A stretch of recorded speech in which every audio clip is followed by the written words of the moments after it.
Et si, en une phrase, l'ordre de toute l'Afrique de l'Ouest vacillait? Imaginez la scène.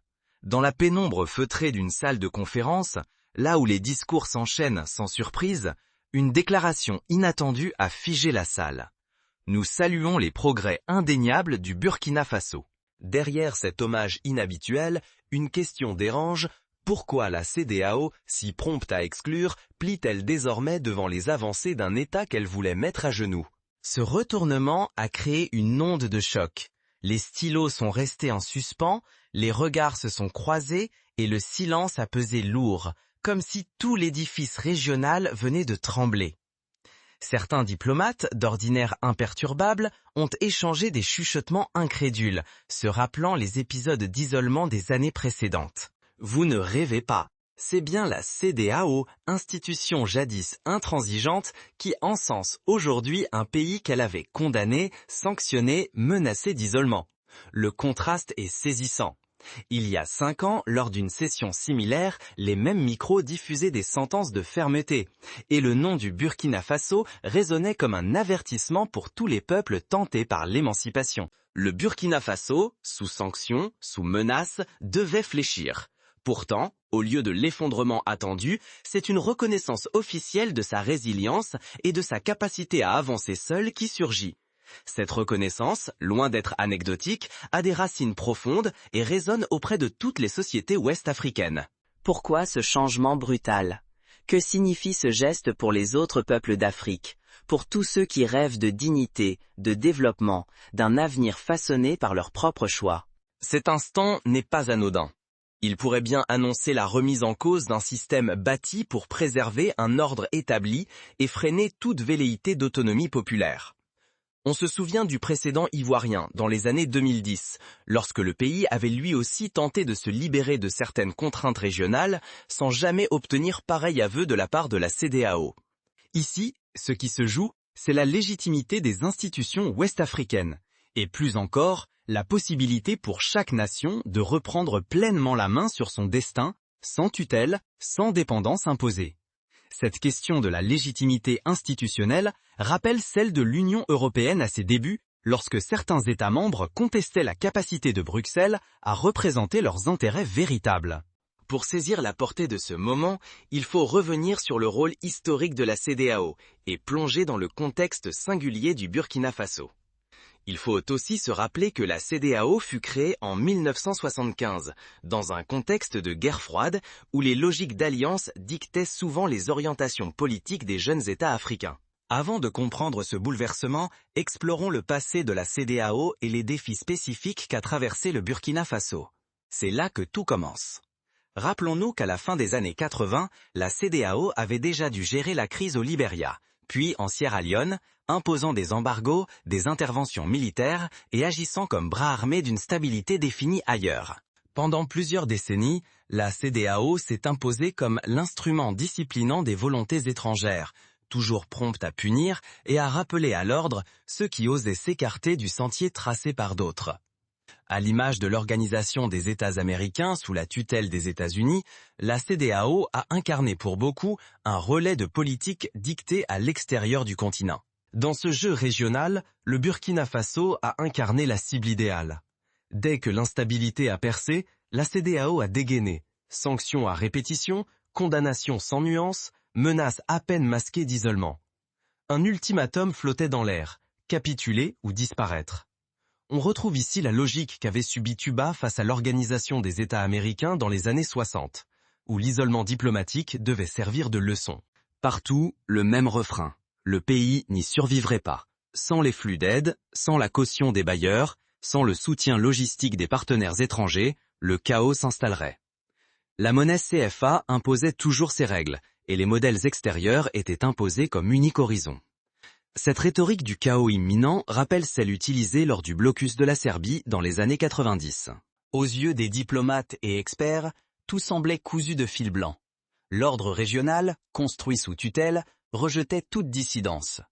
Tenter une vraie autonomie, c'était risquer l'écrasement, l'enfermement dans une dépendance renforcée. Le cas du Zimbabwe, longtemps objet de sanctions internationales, illustre aussi ce qu'on attendait du Burkina Faso, l'asphyxie ou la capitulation. La logique était froide, la sanction comme mise en garde, la peur comme unique discipline. Refuser cette mécanique, c'était accepter la marginalisation, la perte de confiance, l'effacement pur et simple du paysage régional. C'est ce que vécut la Guinée en 1958, après avoir dit non à la communauté française, subissant un isolement brutal mais décrété temporaire. Pourtant, sous cette rigueur apparente, la lassitude s'est installée. La dépendance a miné la capacité de décision, rongé la souveraineté. L'identité régionale s'est retrouvée coincée entre directives extérieures et sentiment d'impuissance. Beaucoup d'intellectuels ont commencé à dénoncer la perte de contrôle sur les politiques agricoles, énergétiques et éducatives. Mais la réalité, sur le terrain, a démenti ce scénario. La chute annoncée n'a pas eu lieu. Aujourd'hui, la vraie question n'est plus celle des sanctions, mais bien celle de la résilience et des changements profonds opérés au Burkina Faso. Et derrière, une interrogation. Comment ce peuple a-t-il inversé son destin malgré l'adversité ? C'est dans ce contexte que la reconnaissance officielle du progrès burkinabé par la CEDEAO bouleverse l'équilibre régional. Ce geste inattendu ouvre la porte à de nouvelles ambitions pour l'Afrique de l'Ouest. Jamais, depuis l'indépendance du Ghana sous Kwame Nkrumah, un signal n'avait autant résonné dans les consciences africaines. Là où beaucoup annonçaient l'effondrement, la résistance a déjoué tous les pronostics. Il y a eu des précédents. L'Inde, après la décolonisation, avait aussi été considérée comme incapable de survivre sans l'appui britannique. Pourtant, l'histoire a tranché autrement. Lorsque la CEDEAO a imposé ses sanctions au Burkina Faso, la défaite semblait inévitable. On imaginait un pays étranglé, un peuple isolé, une économie paralysée. Pourtant, la peur a cédé la place à une force collective inédite. Comme l'avaient fait les Vietnamiens face à l'embargo américain, les Burkinabés ont choisi la solidarité et l'ingéniosité. Les sanctions, censées diviser, ont paradoxalement soudé la nation. Dans les rues de Ouagadougou, comme dans les villages reculés, une énergie nouvelle a circulé. Les citoyens, unis par l'adversité, ont transformé la défiance envers l'extérieur en confiance en eux-mêmes. Dans les écoles, des enseignants bénévoles ont multiplié les cours du soir pour éviter le décrochage des enfants. Sur les marchés, le paysage a changé. Les étals débordent de produits locaux, fruits d'une révolution agricole menée par des coopératives de femmes. Elles ont relevé le défi d'approvisionner les villes, faisant renaître la fierté des cultures vivrières longtemps négligées. À Bobo-Dioulasso, une coopérative féminine a même relancé la culture du coton biologique, exporté vers le Sénégal et le Ghana. Des réseaux informels sont rapidement apparus. Les frontières, jadis surveillées par la CEDEAO, se sont muées en corridors de troc et d'entraide. La Russie, la Turquie ou encore des voisins africains sont devenus des partenaires inattendus, ouvrant des routes commerciales alternatives et brisant l'isolement. Un exemple concret, des véhicules agricoles russes, autrefois rares, circulent désormais dans les campagnes, remplaçant les équipements importés à prix fort d'Europe occidentale. À l'abri des regards extérieurs, des usines ont vu le jour sans aucun franc d'aide étrangère. Des routes, des écoles, de petites centrales hydroélectriques ont été construites, financées par l'épargne collective et le travail solidaire des Burkinabés. La centrale de Banfora, par exemple, alimente aujourd'hui plusieurs villages qui n'avaient jamais eu accès à l'électricité auparavant. À contre-pied des attentes, le Burkina Faso a mis en lumière l'impuissance des sanctions. La crédibilité de la CEDEAO s'est fissurée. Comment menacer d'un blocus si cela ne fait que renforcer ceux qu'on voulait affaiblir? Cette situation rappelle celle de l'Iran, qui a développé son industrie locale sous embargo, défiant la logique des pressions extérieures. La jeunesse, jadis tentée par l'exil ou l'amertume, a adopté une nouvelle devise. Nous apprenons à nous sauver nous-mêmes. L'élan citoyen s'est propagé à toute la société. Médias locaux, associations, initiatives spontanées, chacun veut participer à l'effort commun, documenter chaque succès, chaque revers. Des journaux tels que Le Pays et Sidoya consacrent désormais des rubriques entières aux initiatives citoyennes. Au-delà, c'est l'idée même du retard africain qui vacille. Face à ce peuple qui transforme la contrainte en moteur, la dépendance n'apparaît plus comme une fatalité. Le Burkina Faso incarne désormais la possibilité d'une souveraineté réelle, conquise dans la difficulté, mais portée par la dignité. Les universités du pays, autrefois désertées, accueillent aujourd'hui des étudiants venus du Niger ou du Mali, attirés par les nouveaux cursus agricoles ou énergétiques. Ce basculement ne bouleverse pas seulement le pays. Déjà, dans les nations voisines, émergent les premiers signes d'une recomposition politique régionale. Au Togo, au Bénin, des mouvements citoyens s'organisent pour réclamer la fin de la dépendance au franc CFA et l'adoption de politiques volontaristes en faveur de la production locale. Mais la réussite burkinabé ne pouvait plus être ignorée. Face à l'évidence, la CEDEAO fut contrainte de revoir sa posture. En coulisses, des diplomates nigériens et maliens ont plaidé pour une ouverture, rappelant que le refus du dialogue risquait d'alimenter l'instabilité régionale. Quand trois nations autrefois sanctionnées décident de s'unir, c'est tout un continent qui suspend sa respiration. En janvier, le Burkina Faso, le Mali et le Niger ont signé la naissance de l'Alliance des États du Sahel, appelée aussi AES. Pour la première fois depuis leurs indépendances, ces pays annoncent leur volonté de briser les chaînes de la dépendance, en se détachant de l'emprise de la CEDEAO et des puissances étrangères. Dans les rues de Ouagadougou, de Bamako et de Niamey, des foules massives agitent les drapeaux et scandent l'unité retrouvée. Loin de l'isolement, ces peuples célèbrent leur alliance nouvelle, portée par une jeunesse avide de dignité et de contrôle sur son destin. Les réseaux sociaux vibrent d'initiatives, de slogans et d'appels à la solidarité interafricaine. Pour la CEDEAO et ses alliés européens, le choc est silencieux mais profond. L'organisation, jadis force incontestée, voit son autorité s'effriter. Son incapacité à plier l'AES sous la pression des sanctions révèle une question essentielle. Qui détient, désormais, la légitimité en Afrique de l'Ouest? L'AES ne se limite pas à une déclaration. Les dirigeants évoquent ouvertement la création d'une monnaie régionale, indépendante du franc CFA et des influences extérieures. Ce projet, encore fragile, porte déjà une promesse. La souveraineté cesse d'être un slogan pour devenir une stratégie réelle.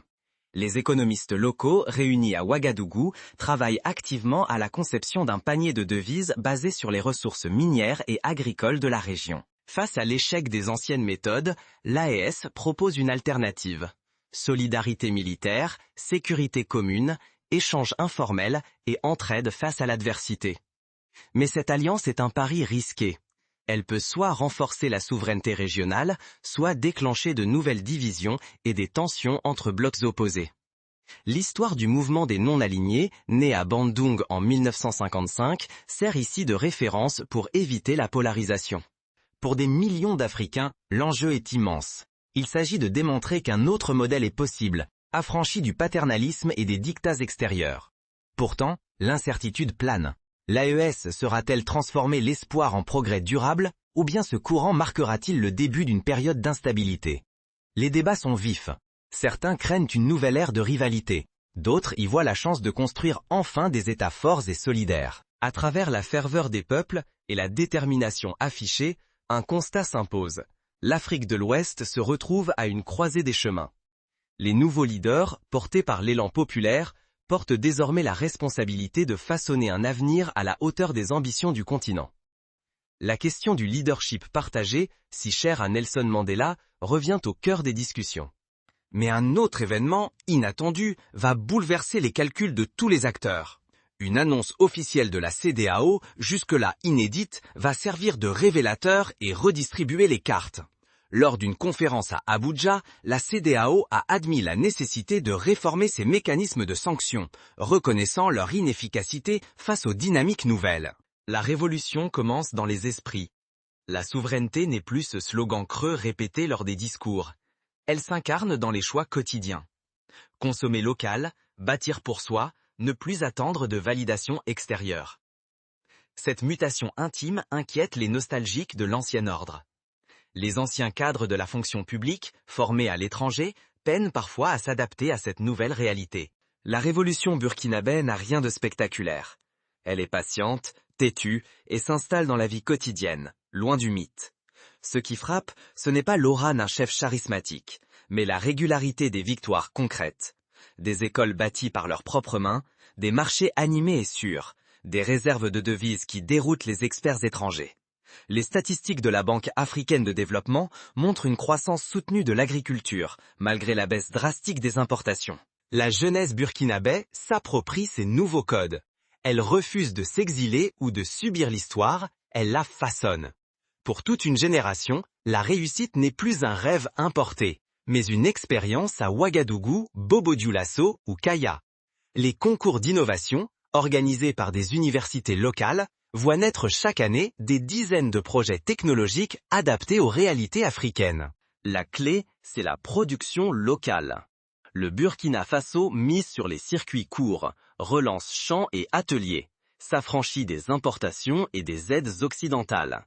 Chaque récolte, chaque ampoule qui s'allume sans logo étranger marque un pas de plus vers l'indépendance véritable. Dans les zones rurales, des ateliers de réparation de tracteurs et des microbrasseries fleurissent, créant de nouveaux emplois et renforçant la cohésion sociale. Il reste alors une question brûlante pour nous tous, bien au-delà du Burkina Faso. Et l'enjeu dépasse l'exemple. Ignorer ce mouvement, hésiter à l'imiter, c'est risquer de rester à quai lors d'un bouleversement historique. Car ce qui naît dans les marchés et les écoles burkinabais pourrait inaugurer une mutation irréversible pour tout le continent. Les instituts de recherche en Afrique du Sud ou au Maroc s'y intéressent de près, cherchant à adapter ces modèles à leur propre contexte. Le Burkina Faso ne propose pas une simple alternative, il tend un miroir à toute l'Afrique. Si l'un des pays autrefois les plus fragiles se redresse, qui osera encore dire que la souveraineté est une illusion?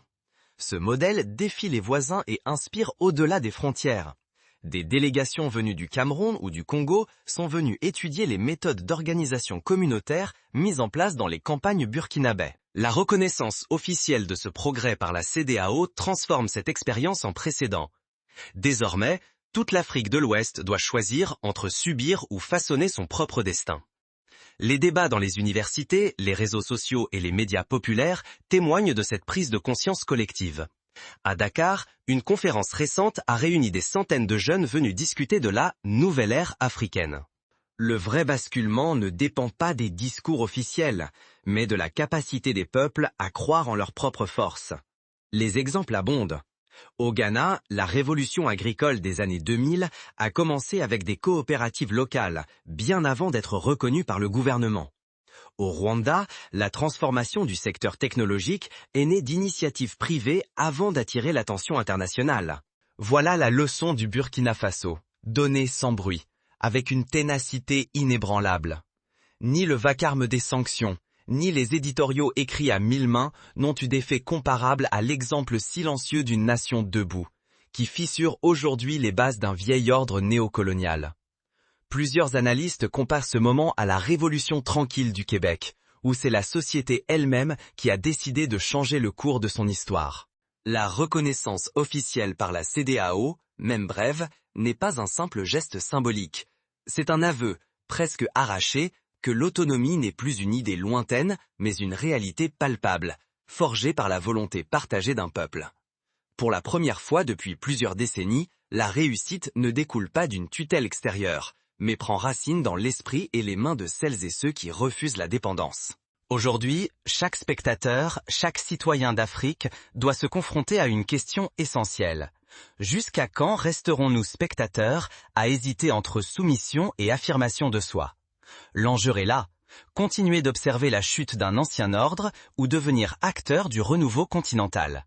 L'écrivain Cheikh Hamidou Kane l'avait déjà formulé dans L'aventure ambiguë, choisir, c'est agir. Ce constat bouleverse tout un système. Il prouve que la résilience africaine n'est pas un slogan, mais une force capable de renverser les pronostics les plus sombres. Là où l'on annonçait l'effondrement, la dignité a répondu. Là où l'on tentait d'imposer l'isolement, c'est la créativité populaire qui a ouvert des voies neuves, sans attendre l'aval des puissances étrangères.